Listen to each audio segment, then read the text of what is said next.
I'm Marcus Smith, and this is Constant Wonder. Join me on a quest to find awe and wonder in all creation, human or wild, vast or small, spiritual encounters that move us beyond words. It was the 1980s. A young teenager in India named Kartick Satyanarayan could not get enough of the outdoors, the wilds. And his parents didn't worry too much about where he went. Nowadays, we call this free-range parenting. I was free range. I was a free range child. My parents didn't do any hovering or helicopter parenting at all. And I'd be out most of the time. I would bunk school. Of course, we had no cell phones, so I was very fortunate. My mom couldn't check up on me and where I was, and she couldn't track my movements. So I would say I'm, studying at my friend's house for the next few days. I'll see you 4 days from now. And me and another buddy of mine, we'd take bicycles and pedal off to the nearest forest. And there was this beautiful national park called the Bannerghatta National Park, about 15 miles from where we lived in Bangalore city. And so we'd pedal down there with just a small backpack and a couple of packets of noodles and a small utensil and a matchbox. That was it. And park our bicycles and then walk into the forest. And we had a great relationship with the forest authorities, the officers over there. So they'd be thrilled that somebody was even interested going in there. Later, as a grown man, Kartick Satyanarayan would throw boundless energy into caring for wildlife, like these officials at the national park, who smiled on his childhood adventures. For his part in saving Indian sloth bears from abuse and captivity, he would come to be known as the Bear Man of India. More formally, he's co-founder and CEO of a conservation group called Wildlife SOS. Kartick Satyanarayan also happens to be a vivid storyteller. You won't soon forget him. In this episode of Constant Wonder, he tells story after story about the deep wonder for nature that has been his lodestar, guiding him onward in rescue and conservation work. But going back now to 14-year-old Kartick and his buddy Sandy in the deciduous forest of Bannerghatta National Park, it's a warm, humid place encompassing about 100 square miles and bordering on one of India's largest cities, Bangalore City, or Bengaluru. And we'd hike in through the forest, another 6 kilometers or so. And we'd get there just before evening, about 5, 6 p.m. in the evening, as it's starting to get dusk. So we'd get to this place, which was this water hole in the middle of the forest, a beautiful water hole, surrounded by trees. You could see the hills in the backdrop. And just imagine, the sounds of the jungle. As it becomes evening, you have the jungle fowl calling. You hear the elephants trumpeting in the distance. This forest had wild elephants, tigers, leopards. In fact, even now there are 2 or 3 wild tigers over there, although it's becoming cut off and there's a lot of fragmentation because of the urbanized buildup. And as the evening changes and, it would start getting dark, we'd climb up onto a tree. We'd find a tree that's about 30 or 40 feet high, climb up and settle down on one of the branches. We'd be sitting there, we'd have some, snacks to sit and chew on. And then you just become very quiet. And the jungle actually talks to you. It's incredible how the sounds just change. And from the jungle fowl and the elephants trumpeting, you start hearing the nightjars calling. And the nightjars would call, then, of course, the wind would whistle, the light would change, then the crickets would start. And then the jungle falls silent. It becomes dark. It's pitch dark because although we would select full moon nights to go and do this hangout, it gets pitch dark because the moon is behind the hill. And then it's dark, and that's when your mind really plays tricks on you. You start seeing all these shadows. Oh, maybe that's a bear. Maybe that's a leopard. And you get really excited, and we're whispering to each other, hoping we don't fall off the tree in the excitement. A little bit later, the wind changes direction. So we would put our finger into our mouth, use the saliva and hold it up to see which direction the wind is blowing in. And so if it's going downwind and we were upwind, it was a problem. We didn't want the elephants or any of them to smell us sitting up here. And sometimes we'd even go to the extent of getting dried elephant dung and smear it on our jackets so that if the wind blew and the elephants would downwind and they would get our smell, they would only smell elephant dung. The moon would come up behind, rise above the hill, and then the entire waterhole would be bathed in the silvery white, shining, brilliant light. And we would actually see herds of elephants getting into the waterhole, splashing around. They wouldn't have a clue that we were there. Sometimes because of the dung that we had smeared on our jackets. Of course, we'd be stinking the next day, but it was a happy stink. We were thrilled. We were delighted. I mean, where else would you get to see a herd of wild elephants? And Asian elephants are very touchy. They're very protective of the young. But they were right there, barely a couple of 100 feet from us, bathing and frolicking in the water. And we'd see wild leopards coming and, a leopard is called sawing. So like your mountain lions, but they are yellow and black with black rosettes. And it is truly like a sawing. So we heard this call, and I can imitate this. Like someone is actually sawing wood. And you're like, what? Who's out here sawing wood? And then you spot a leopard right there calling out, and the mate is on the other side of the waterhole. And they call to each other. And then they come together, drink some water, and then head off into the forest. How magical can that be? I mean, that got me really hooked to wanting to protect, preserve this incredible wealth that we are losing very rapidly. Up on that branch above the water hole, do you wait until the animals dissipate and go away, and then do you slink back home and sneak into your home? Or what happened that night? What on those evenings, those nights? Did you stay all night? Yes, we did. You stay up there. I mean, we were just so fascinated. So this goes on from about 6 p.m. I mean, I could actually put slots into the whole timeline of that night. When the elephants came, then the bears came, then we had mongoose, you had leopards, then you had wild boar. There was a noisy, big group of wild boar. So the only safe creatures in this whole story are the nightjars. Everything else could kill you. Yes, they could. But what I've learned, that's one thing that I learned very early on, that the most dangerous creature in the forest is people, not animals. Animals are not ever trying to kill you. As long as you let them know that you're there, they avoid you like the plague. I mean, I think they're 10,000 times more afraid of us than we are of them. There was one other time that the tree had a lot of red ants on it. And I mean, we would have been in deep trouble if we had climbed the tree that day. So for some reason, there was some red ant migration, so we didn't have a tree to sit on. So we had to sit on it's called the bund. The B-U-N-D, the bund of the waterhole. So where the waterhole actually has an embankment on the side. So we had to sit on the edge. There was a lot of lantana bushes. That was the only cover we had. It was a narrow path behind us. So there was a 5 feet wide path. The entire elephant herd walked there. And elephants, mind you, can surprisingly be very silent when you least expect them. A huge herd of elephants, they can make a racket when they want to. They can also be very silent when they want to. So they kind of literally tiptoed. And when we heard something and we both looked back, they were like 7 feet away from us, this whole herd. And they could have easily trampled us, killed us. So we just kind of settled down a little bit on the embankment. We were kind of hanging onto the sides of this embankment. And they trumpeted when they realized there were people here. And they just went away. They did a mock charge just to let you know that, okay, we know you're here. Don't try to approach us, or we can be dangerous. And, as long as you don't corner them, you don't put them in a bad spot, you don't make them feel that there's no way out, I think animals are pretty harmless. I've been so close. I've had close encounters with bears, leopards, tigers, elephants, crocodiles, snakes. I've never, ever had... I mean, yes, it has scared the hell out of me. I've had to sit down and wait till my heart got back into its place from my mouth. But I've never, ever been harmed, ever.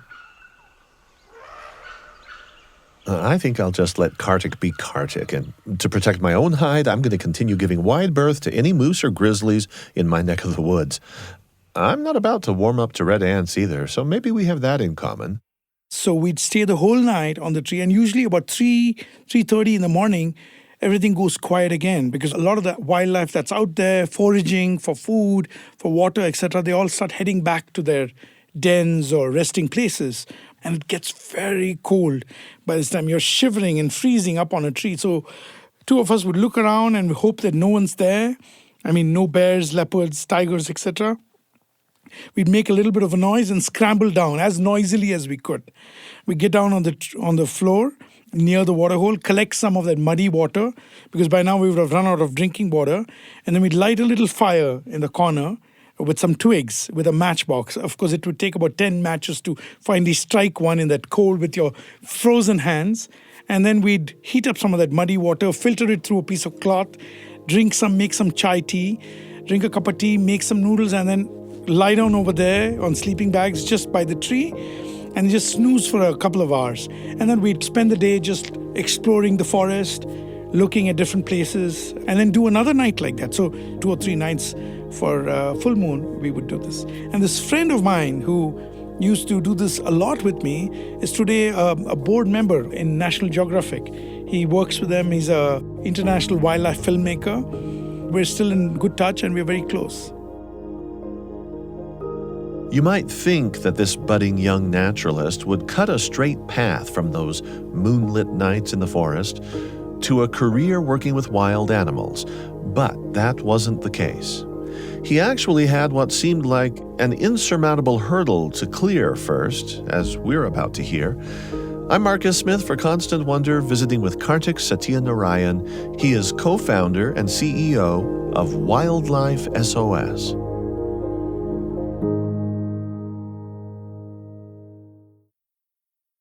I want to shine a spotlight on another incredible show from the BYU Radio family of podcasts. It's called Top of Mind, and it resonates in a big way with those who want to engage with the important, tough issues facing our communities, but who are dismayed by polarizing and divisive approaches to these issues. Each week, Top of Mind tackles one tough topic.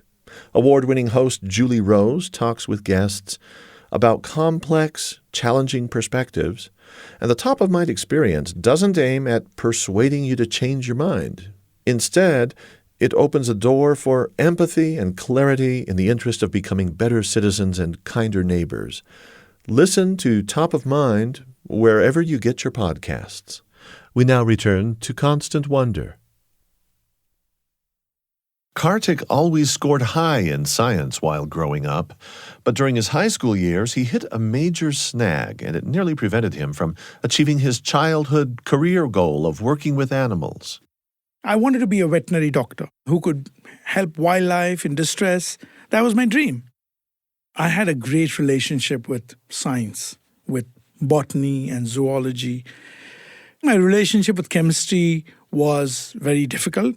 It was not possible to approach any science academic work or further education without chemistry. So I said, fine, I'll find another way of achieving my goals. I'm going to take the next best opportunity, which was business management and commerce.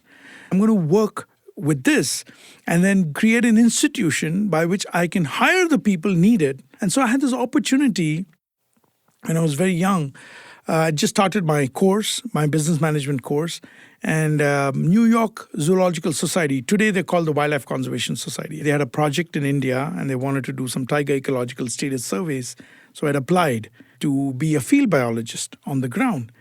There were 26 other candidates who were all postgraduate in science, forestry graduates and postgraduates. And I was like, oh, these people are way into that league. They're probably never going to select me. We got going. I was interviewed and they asked me, what are you going to do? What's your plan moving forward? And I said, well, I hope to create institutions that will help wildlife in distress, but also address conservation at a micro and a macro level.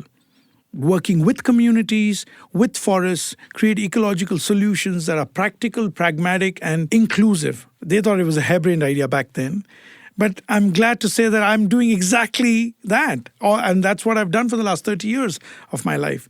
And so they said, well, after this, we have a field test. I said, well, even if I don't get selected, I would love to come for the field test. They said, yeah, you're included in that. Each of these candidates had to lead a team of people into the forest. And these are deep forests with wild elephants, tigers, leopards, you name it, you have that. You were no stranger to this environment. No, I was at home. I was absolutely at home in this environment. Everybody else was an academician there. So I was thrilled, okay? And even if they don't select me, I get 5 days in the jungle. So it's like a vacation. So when I was leading the group, I was asked, okay, what's that footprint in the ground? Whose scat is that? So there was a bit of poop over there in the jungle, and everybody else was taking a guess. I just pulled out 2 twigs nearby from the ground, and I opened it up, and I saw small rodent jawbones inside that, and then I saw the hair, the follicles on it, and I said, well, this is probably a jackal's cat, and it's eaten rodents, and I can see the hair of the rodents, and probably we don't have rabbits in India in the wild. We have gray hares, black-naped hares, and rufous-tailed hares, and so that's what I saw in there. And then I correlated that with the tracks and the poop. You have these little pellets of rabbit-like pellets around there. And then further up, we saw a leaf on the ground, just a leaf. And it was a fresh green leaf. And so I was asked, why is a leaf on the ground? Why is it not up on the tree? So you pick up the leaf, and I looked at it, and I saw the serrated edges, which indicated the bite mark of a primate. So I said, well, this is a primate, and from the spacing of the bite, it looks like a langur. And I said the branch there also indicates that the langurs have been jumping. And I looked up, and I could see the troop of langurs was still not very far away. So I had a great time. I enjoyed my 5 days in the jungle doing all of this stuff. So there were 2 people selected out of 26 people who went for this field test. One was a forestry graduate, and one was me. And then they called me in, and they said, you're too young, you're doing commerce and business management. How are you even doing this? You're too young to be doing this. I said, I want to do this very badly. They said they wanted to talk to my parents. I was so embarrassed. My parents had no idea I had done all of this, by the way. They were completely gobsmacked when I went back and I said, well, Dad, Mom, I think I have to break some news to you. I have a small confession to make. And it was awkward. I had to tell them that. They said, what? You've gone and done all of this? You've done the interview? You didn't think it was okay to talk to us, but you've got college. You've got to do all this. I said, what if I can do... So my dad saw that, I was really crazy about this. And my mom was also fairly tolerant. And they'd already discovered that I had, snakes and birds and all kinds of things in my room sometimes. And so they said, well, you can do this if you can also do your college degree. I don't want you giving up on college for this. I was ready to give up on college to go to the jungle. I really was at that point. So my dad said, we don't have a problem. You go ahead and do this, but make sure you can do college alongside. I was like, okay. Lucky for him, his parents didn't insist on any more chemistry. But even having gotten his parents' blessing, it turns out he wouldn't be allowed to pursue this dual path without permission from the college.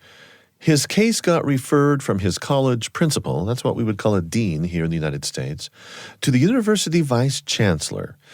But Kartick wasn't daunted by any of this. I was hoping everything would open up like Moses had. That was my dream. I think the principal didn't think I would go to the vice chancellor, but I went. I pestered the vice chancellor until he said, all right, I think you can do this. I trust that you will not let us down. So I pursued my college degree from the jungle. I would come back 8 weeks before my exams. I would burn the midnight oil. Over there in the jungle, a lot of times in the forest, in these field stations, you have no electricity at all. So I would have a candle, and I would literally study with candlelight at night. Whole day I would work in the forest collecting scats, doing camera trap work, doing field surveys, transects and things like that. And then come back 8 weeks before my exams. And I got through college too, so I did both of those together. It was in 1993, during his teenage years as a university student, studying by night while doing field work in the jungle by day for the New York Wildlife Organization, that he stumbled one evening upon an illegal operation of what he calls the timber mafia. He and a local tribal assistant had been assigned to survey wildlife populations in a certain ecosystem in Nagarahole National Park in southern India. They had set out, walking as quietly as possible so as not to spook any animals. So you have grasslands, then you have a bamboo forest, then you have dry deciduous, you have moist evergreen, then you have rainforest. Any forest you pick, you have these small micro habitats within the forest. So you have every 100 meters, you have a small marker on those trees which show you where in the forest you are, what habitat you're in. And then you look for wildlife in that habitat. So whether it's a pig or a bear or a bison herd or an elephant, you mark that. So here you are, you're a young man, you're in the forest, you're enthusiastic, you're looking for wildlife, and you're doing this data collection. And suddenly, what did I see? First, I saw some movement further away down in a valley. And then I hear this hacking away of wood, like a big tree being hacked. And then I paused. I asked my assistant to also look. So we both started scanning the landscape with our binoculars. And we saw several of these large, these are trees that have been like a couple of 100 years old, huge teak trees. Now, teak is a very valuable form of wood and it's used for furniture and doors and all kinds of things. And so there were some of these teak trees that had been felled, but this was obviously a gang that was doing it, like a criminal gang that was running this little show. And they were glancing very furtively. They were scared someone who's going to come down and catch them. The enforcement was quite far away, but this was so deep in the forest that it would have been hard for them to find it. And they had bullock carts on which they would saw these up into smaller pieces and then slowly take them out so you wouldn't hear any jeeps. It wouldn't trigger off any sounds of vehicles going into the forest. And so that shocked me, and I was really upset by seeing this. Forests are the lifeline to people. We wouldn't exist if we didn't have forests. We wouldn't have any oxygen, we wouldn't have any water, and we would cease to exist as well. So now in hindsight, I think maybe I should have been a little more restrained in the way I dealt with the situation. But back then, I was a teenager. I had to kind of get down there and do what I could. And my tribal assistant, of course, told me, there are too many people. There are like 20 people. We can't do anything about it. And I said, but let's try. It was summer. When it was peak summer, what happens is that the whole forest is carpeted with leaves and they all become very dry. And it's also very crumply and crackly. It crackles constantly if you step on it. If you see someone running towards you, you would hear the sounds of them running on those dry leaves. So I said, okay, let's try this. We picked up a bunch of rocks and both me and my assistant together, we threw them in different directions. As these rocks bounded down on these dry leaves, it sounded like there were many people running down, and we ran down as well. And I screamed out loudly, saying, get those people, don't let them escape, surround them, as if we were like a 30-people team. And those guys really got scared and they fluttered away like pigeons. Of course, we couldn't chase them all, but they just abandoned their tools, their gear, everything, and started running here and there, helter-skelter. There was one guy who was kind of floundering. He was not skilled with running through forest. Running through forest, dense forest, is a skill you learn. I trust over you. time. Yes. And so he was slower than the rest. Others scooted. So I said, okay, I singled out this guy, chased him, finally cornered him because it was like a grove, lantana bushes all around. There was nowhere he could run. And so he turned around very menacingly and he had a machete in his hand. So he lifted the machete and looked at me. A lot of thoughts were going on in my head at this point of time. I had this guy cornered. He had a weapon in his hand. I did not have one. Adrenaline can help you become highly intelligent at the most critical of times. I had a rangefinder, a rectangular tool with two eyepieces that you look through for measuring distances. And it can be mistaken for a weapon. So I pulled it out of my side pocket and pointed it at him. And I said, if you don't drop that machete, I'm going to shoot you now. And I don't know why I said that. He dropped the machete, got down on the floor, and then me and my tribal assistant pounced on him, wrestled him to the ground, tied him up with the strap that I had for my notebook bag, took away his machete, and then walked him back to the road. I mean, of course, it took me a while. I was panting, and you know how the adrenaline all gets to your head. So, And this is a story you clearly went home and told your parents about. I can't remember if I've told them this. I hope they don't listen to the show. Yeah, I think they don't know a lot of things that I did. You know, it's to keep them safe and to prevent them from worrying too much. It's really in their interest. And of course, you know, we had to walk this guy back. Now we had this captive. So I'd done like a citizen's arrest. So I walked him back to the main road. Suddenly the skies opened. It was pouring, cats and dogs. It was raining. So we hailed down a bus, had to take this guy back to the forest office, handed him over there. And of course, they were very grateful. They did all the paperwork. They arrested him. Then through gathering information from him, they were able to go back to that village, arrest the mafia who was involved in that whole timber incident, and they recovered all of that timber. They arrested a whole bunch of people, and they were able to penalize them, take them to court, and punish them for that. But that did not get me any appreciation from my team. They were upset. They were like, your data was impacted. I said, I can go back and collect more data. But this, you know, people disturbing the forests and wildlife in there is definitely going to skew your data. So I'm happy to just scratch this off and redo it again. In pursuing his objectives, Kartick Satyanarayan is in possession of, I think it's now safe to say, a certain doggedness. The whole point of data collection, he emphasized to me, is not the numbers. It's the conservation work that relies on those numbers. The initial disapproval that was expressed by his data collection team sparked a realization in Kartick. If you do not understand that important component of protection and conservation of nature and biodiversity and wildlife and trees and plants, then I think we're missing the wood for the trees, literally speaking. Wildlife SOS ramped up with an initiative to rescue a specific bear species not found anywhere in the Western Hemisphere. I mentioned sloth bears earlier for a reason, and that reason is Kartick's renown as the bear man of India. But we actually need a little bit more context here now. How this particular conservation story unfolds has a very important connection to the story we just heard about timber thieves. It all goes to the dire socioeconomic situation of so many people who are engaged in India in illegal activities.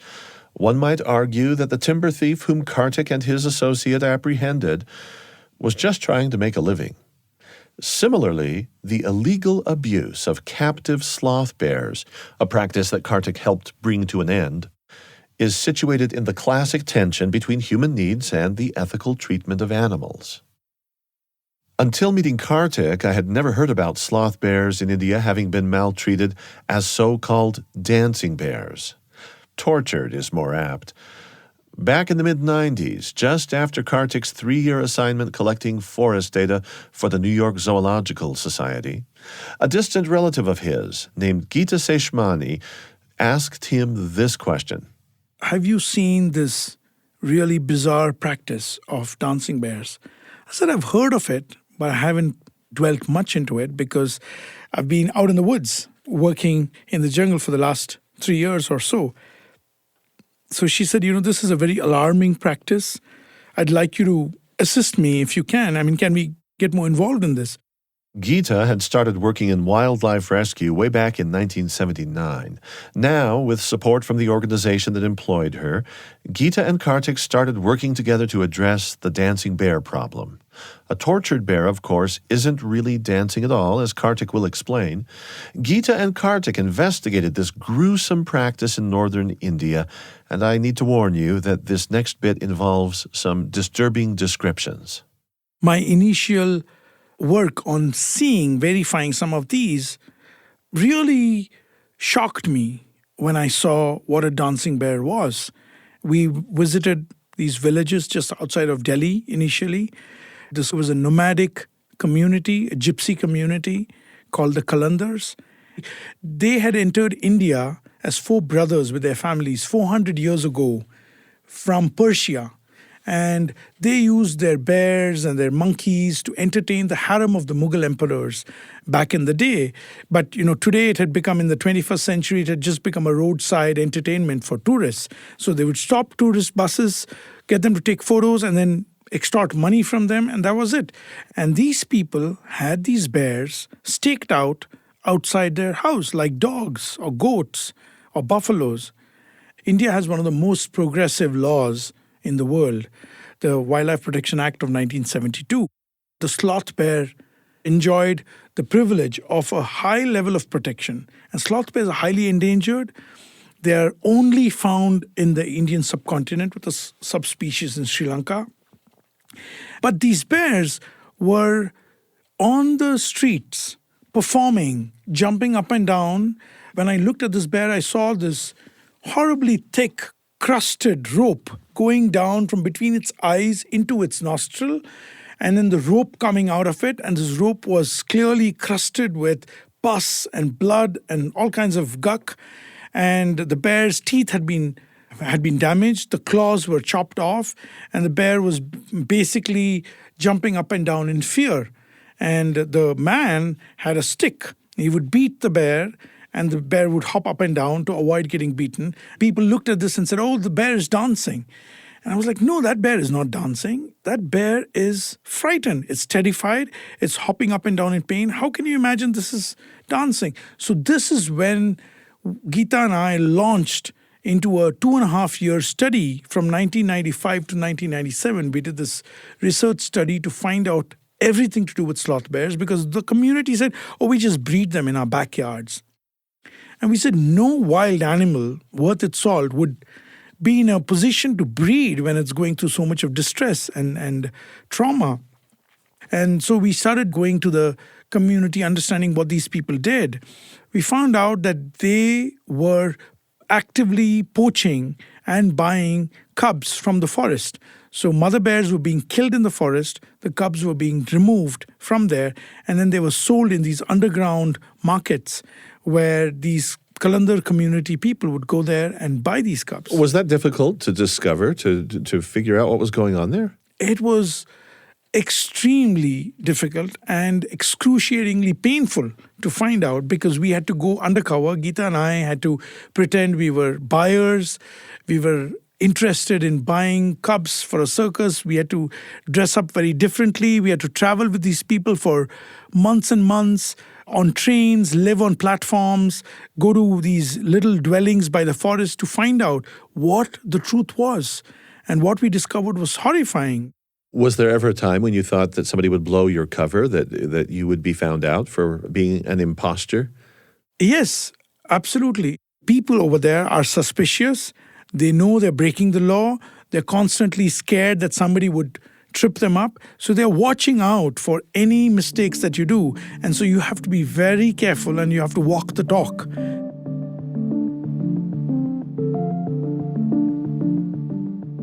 We had witnessed by then how these cubs were treated. They would catch these cubs, 4 men would hold a baby bear down, and then they would take a metal rod and smash out its teeth. And this baby bear is screeching and yowling and crying like a little baby, right? Like a human baby.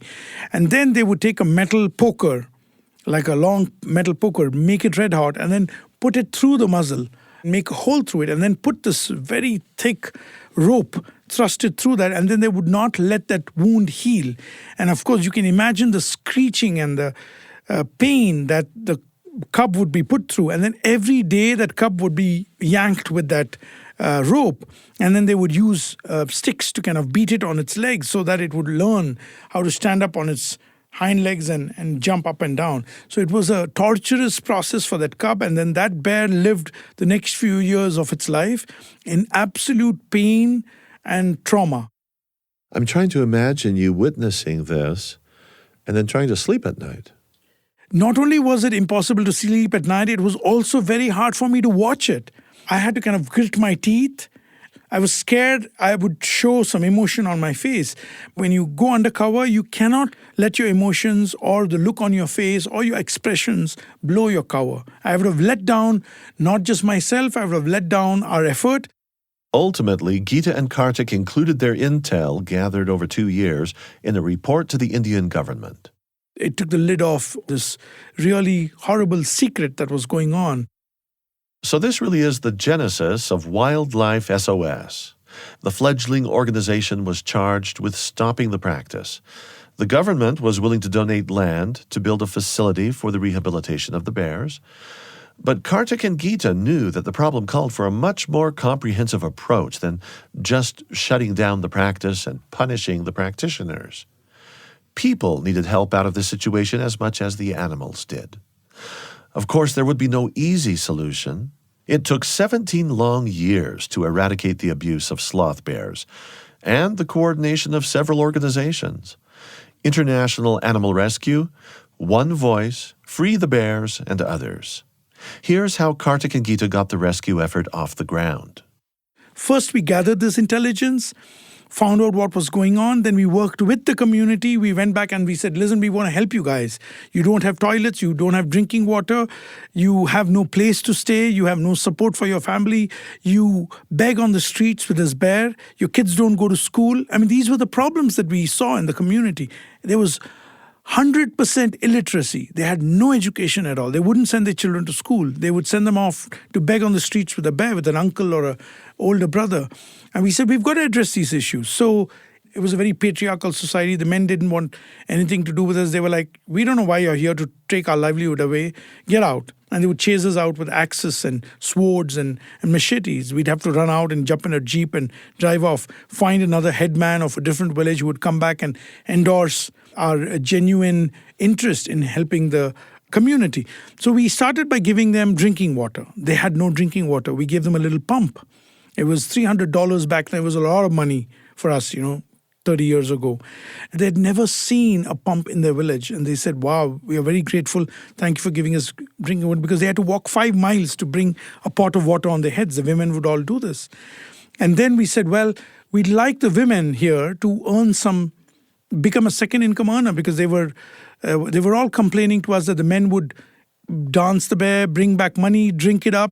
Encouraging the Kalandars to give up alcohol altogether was an important part of this campaign. They also had child marriage, in their communities. At the age of 8 and 10, girls would be married off. And so it was a bad quality of life for them. So we addressed these issues by helping the community send their kids to school. We sent over 11,600 children to school. We paid for their school fees. To be honest, I don't know how we found the money, but the universe just helped us, So the way I'm hearing the story is that you saw the initial problem is cruelty to animals over here, but that opened the door to a host of other social and economic woes. Correct. We realized that it was inseparable. We could not help the animals without helping the people. And we realized that those two components were intermeshed so deeply that we had to first try and get them to understand that they could have a better quality of life, social upliftment, if they would leave the bears alone. Maybe your training in commerce and business management came into play in this whole story, because did you not help establish different types of businesses or livelihoods for these people in these communities? Exactly. And I was thrilled that I had my business management background to lean upon, because that helped me realize that the only way we could help these community people find alternative livelihoods was to help them with small enterprises. So we found seed funding for them, did a needs assessment, found out what they were good at, and they were all willing to give it up if they had a better quality of life. What type of enterprises did they engage in then? Small independent enterprises, like a small store, like a village store for grocery. Welding enterprises, like welding fabrication units. We would get them the seed funds to get a welding shop, rent it out, electric connection, a welding unit, generator rental for weddings. That was a big thing. We taught them driving, got them little auto rickshaws, or tuk-tuks as you call them, 3-wheeler public transport mechanisms. And they were earning 6 times more using these methods, alternative methods of livelihood, than depending on dancing bears. And that was a game changer. It took one man to voluntarily surrender his bear when we asked him, and we gave him the alternative livelihood option. He took it. And a week later, there was a long line of people wanting to surrender the bears peacefully, willingly. And we combined this with education. So we said, we'd only do this if you will send all your kids to school, girls and boys. And then we started sending all of them to school. We paid for their school fees. And then we also worked with the women. So we addressed the livelihoods of about 3,000 families while doing this. And we got the women in different enterprises. We taught them candle making, embroidery, carpet weaving. They make beautiful bags. And there's a host of things that they now produce. We started buying everything from them.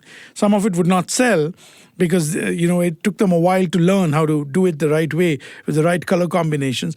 But we would buy it to encourage them. And today we have multiple enterprises and training centers where the women now earn as much as the men do. The Sloth Bear Rescue Project was the first success from the early days of Wildlife SOS, which today has branched out to help all kinds of wild animals, especially in areas where human communities are expanding into places that were once wilderness. The two co-founders, Kartick and Geeta, are still at the helm of the organization today, some 29 years later. When we brought the dancing bear trade to an end, we were surprised. We thought it would take us 50 years, but we were able to do it in 17 years or so, and we were taken aback. But, success is a very dangerous thing. It makes you super confident that you can conquer anything and nothing is impossible. So since we were successful with this, we said, well, we've got more time on this planet. Let's take on other challenges. With India's urban populations in modern times growing explosively, sprawl has increasingly posed an existential threat for all kinds of wildlife.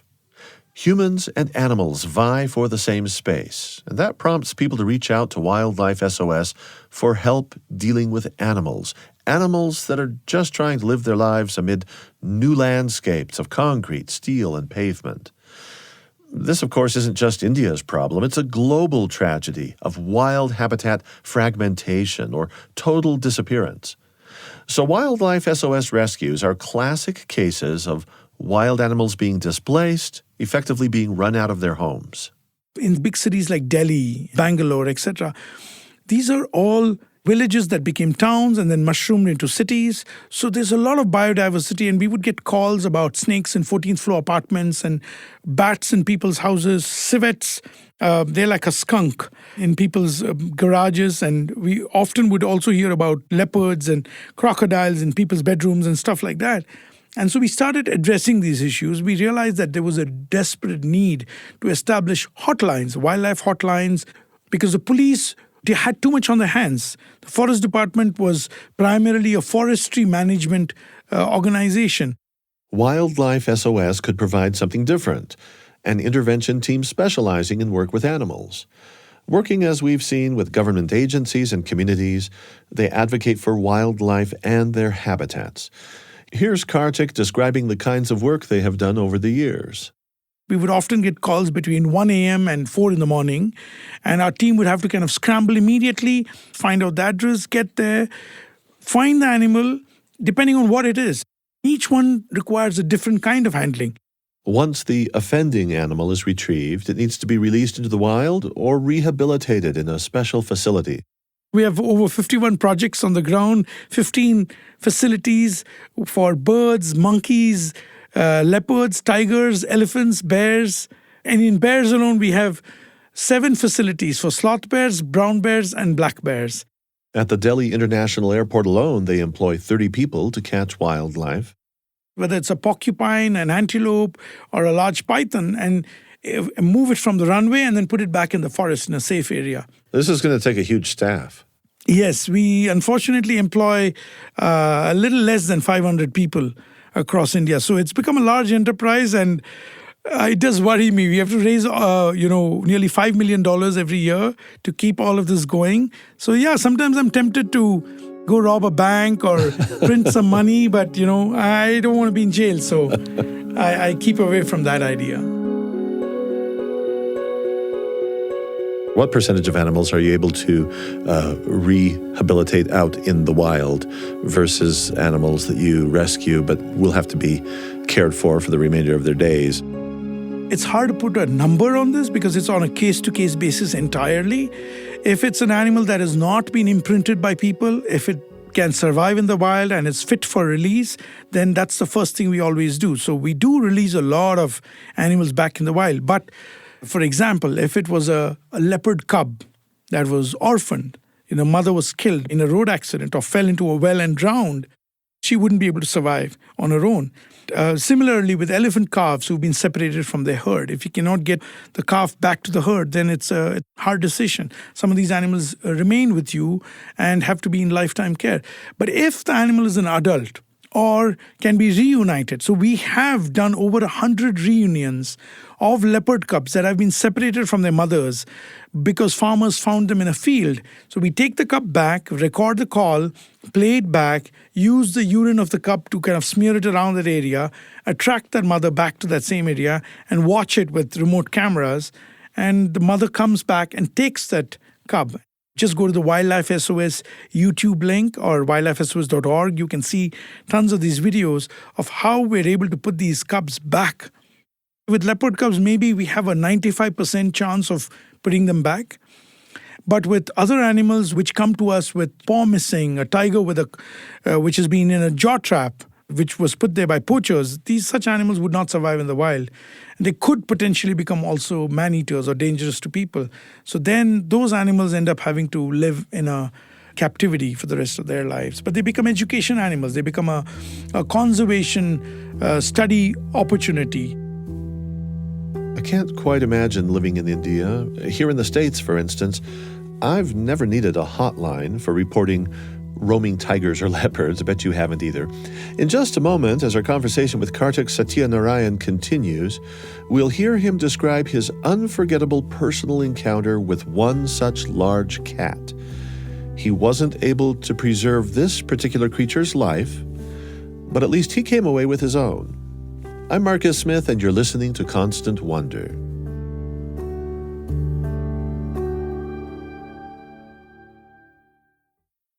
I've got another podcast to recommend to you from the BYU Radio family of podcasts. It's called The Appleseed.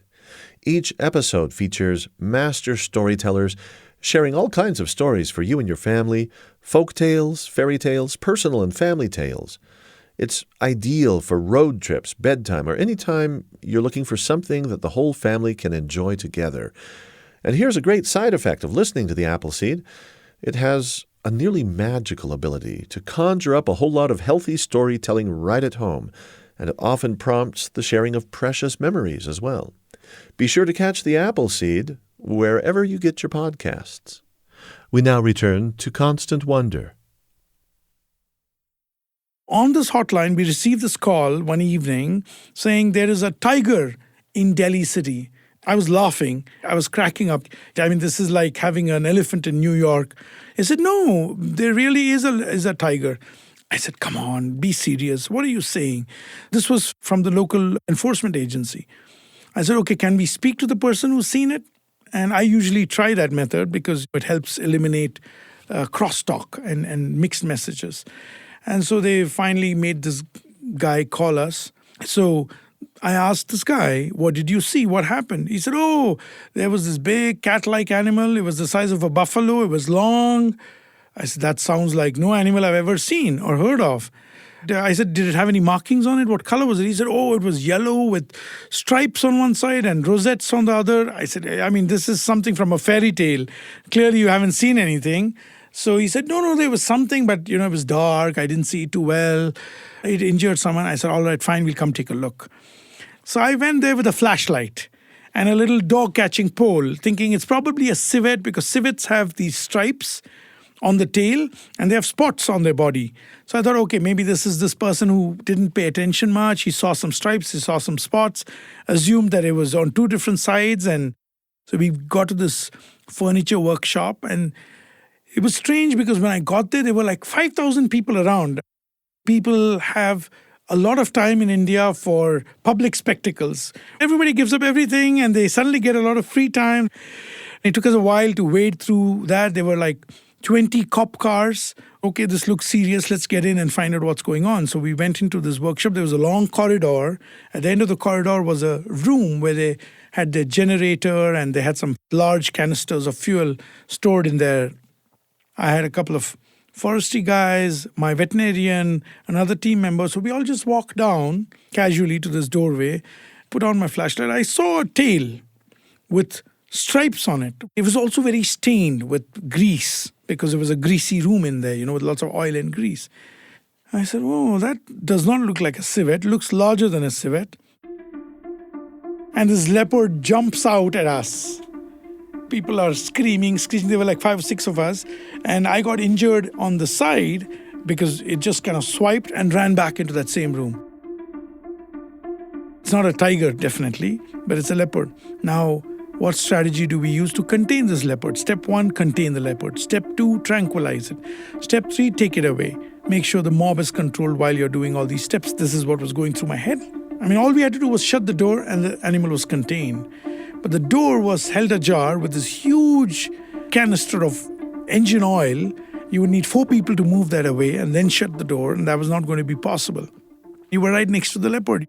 Kartick retreated into the main furniture workshop, thinking they might well have an extra door lying around, as this one did, and the door was the right size.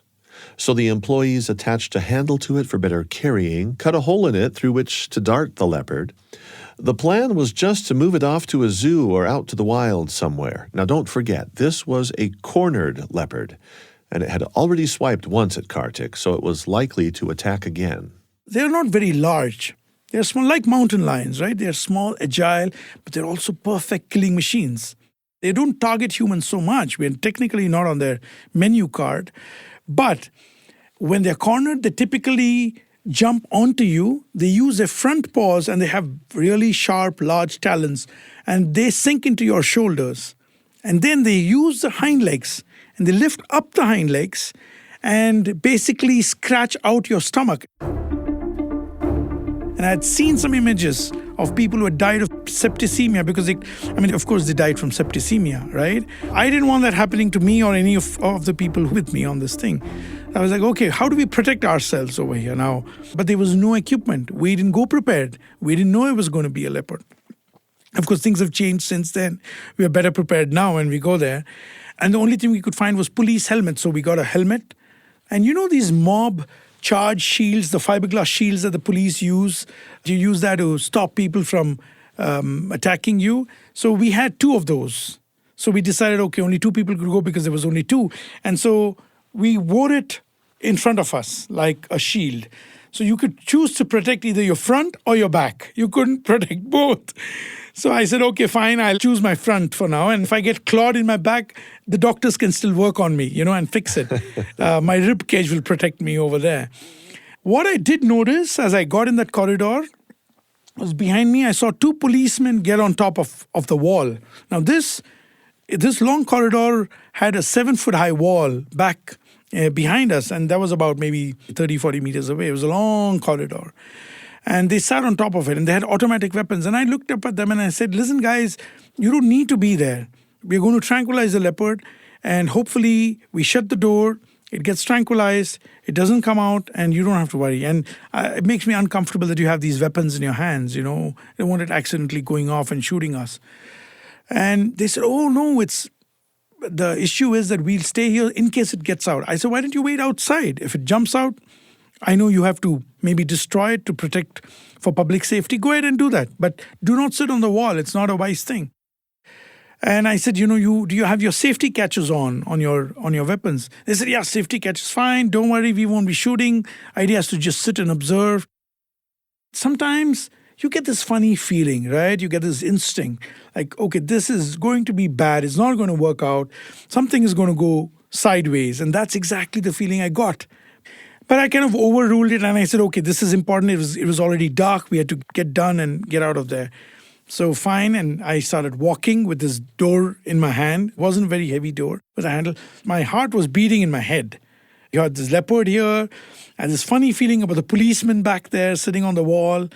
And I had this veterinarian ready with the tranquilizer dart all loaded up. And so we walked slowly up to the doorway. All I had to do was move the door forward and seal the space. And it would have taken me another 5 seconds to do that. But before I could do that, this leopard comes right into the doorway, looking at us. It was a small leopard, young male, handsome, looked up at us. I nudged the vet. I said, shoot, quickly, because we don't want him getting out. And so he shot the dart into the thigh, which is the best place to shoot the injection.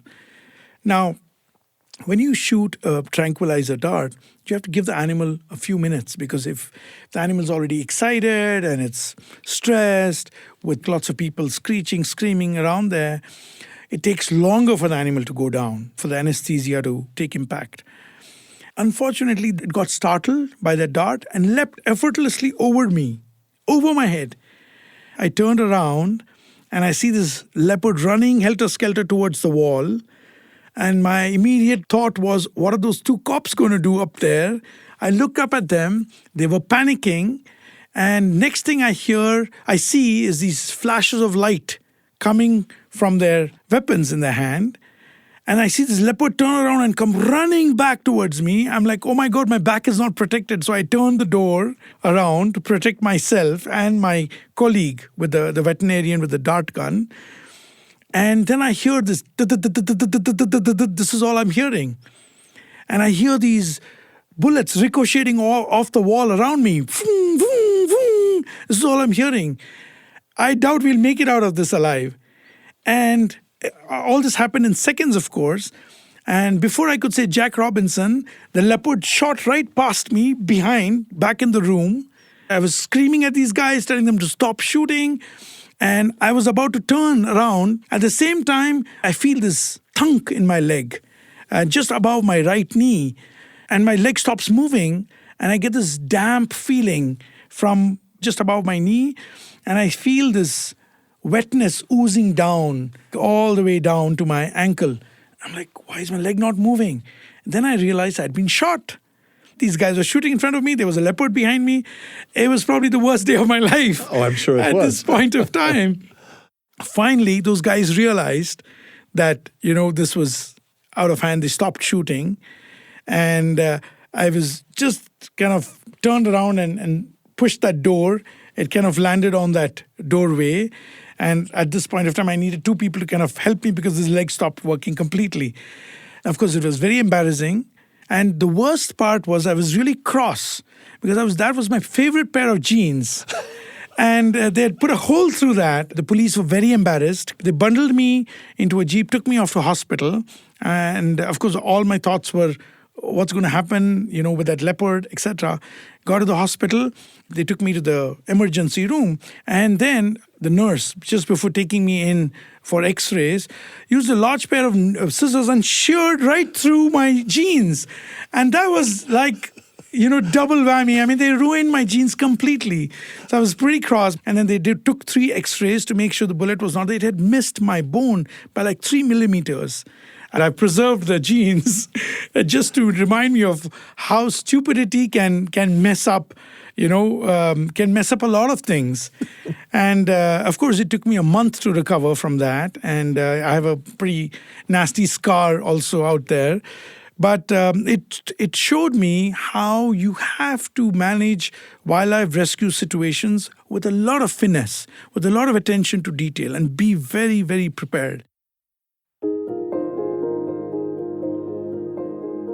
If you were to talk about your satisfaction in this line of work, with all of its adventure, all of its pragmatic solutions, and all of its difficult scenarios, if you were to kind of summarize the rewards for you personally, all of this activity?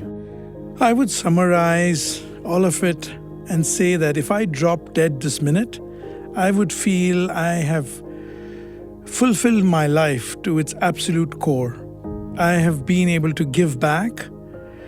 I feel I have been able to achieve the purpose for which I was put on this planet, and enjoyed the fruits of nature, of a completely fulfilled life, and a very rewarding one at that. Not only have I been able to help people, communities, the underprivileged, everything from little critters, snakes, birds, leopards, tigers, elephants, trees, plants.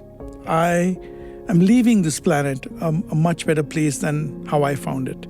I know there are challenges that's going on around the world with that, but globally, on a global perspective and a larger scale, I feel very, very fulfilled, very satisfied, and happy. I feel guilty calling my occupation work. I feel guilty calling it work because I enjoy it so much. The connection between involvement in the natural world, the physical world, and what people will often describe as spiritual. Any thoughts about how this hands-on work might have repercussions in other aspects of our lives that are deeply meaningful, profound, spiritual? Absolutely. I come from a spiritual background. In my country and in my culture, the Hindu culture, we believe in rebirth, we believe in karma, we believe in destiny. You reap what you sow. So if you plant corn seeds, you're not going to get wheat. You are going to get only corn. And so if you plant seeds of kindness and you help out people or animals with random acts of kindness, it always comes back and pays back many, many fold. And even if it doesn't, I believe in doing that on a daily basis. Everything I do, I always think about helping people out. And I think karmically, if you do something good, it will only reward you with something 10 times more.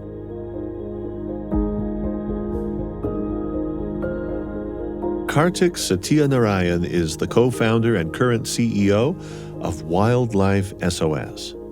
This episode was produced by Tenery Taylor with help from Audrey Hughes, sound designed by Josh Fouts and Brandon Lewis.